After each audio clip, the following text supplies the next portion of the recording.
మన తెలంగాణ రాష్ట్రంలో మల్లన్న టెంపుల్లో ఇది ఒక ఫేమస్ టెంపుల్ అండి.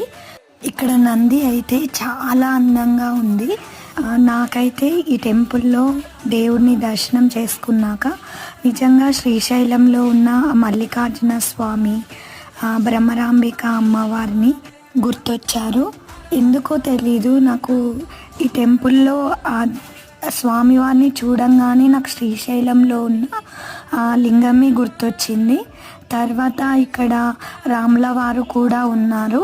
ఇక్కడ టెంపుల్ అయితే చాలా ప్రశాంతంగా, చుట్టూ గార్డెన్, అలా రాముల వారు కూడా ఉన్నారు. ఇది శివకేశవులకు ప్రత్యేకమని చెప్పుకోవచ్చు ఈ టెంపుల్. ఇంకా ఇక్కడ శివరాత్రి అప్పుడైతే ఒక జాతరలాగా సాగుతుంది. చాలా జనాలు ఉంటారు, బోనాలు చేస్తారు. ఇప్పుడు మేము వెళ్ళిన రోజు కూడా కొంతమంది చేస్తున్నారు.